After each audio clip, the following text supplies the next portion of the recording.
Ես Պետրոսյան Գոհարն եմ, շատ եմ սիրում նկարել, պարել, երգել։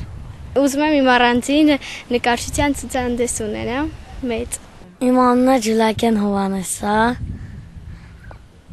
զբաղվում եմ դասերով, դասերից հետո խաղում եմ։ Ուզում եմ գնամ ուրիշ երկիր, իմ մաման ուրիշ երկրում է, ուզում եմ իր մոտ գնամ եւ ընդ ապրեմ։ Էդգարը, Հովհաննեսն ու Գոհարն ապրում են Մարի Իզմիրլյան մանկատանը, ընտանիքների սոցիալական խնդիրների պատճառով գիշերօթիկ հաստատությունում են։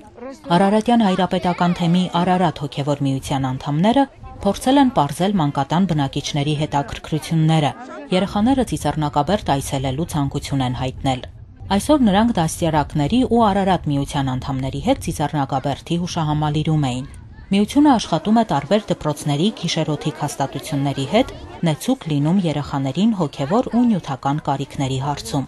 Մարի Իզմիրլյան մանկատան հետ աշխատանքը սկսվել է այս նախաձեռնությամբ։ Մեր նպատակը միշտ եւ միշտ նույնն է։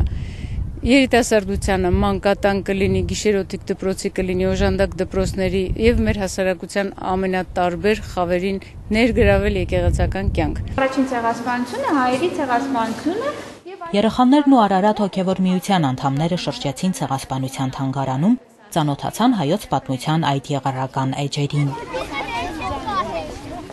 Ծաղիկներ դրեցին անմար կրակի մոտ, Հովհաննես Սարգսակ Ներսիսյանի հետ երեխաները լռությամբ հարգեցին զոհերի հիշատակը, աղոթեցին։ Նրանց միացան նաև այլ հաստատությունների երեխաներ։ Այսուհետ երեխաներն երեքշաբթի օրերին Սուրբ Սարգիս եկեղեցում կմասնակցեն խոկման արարողություններին։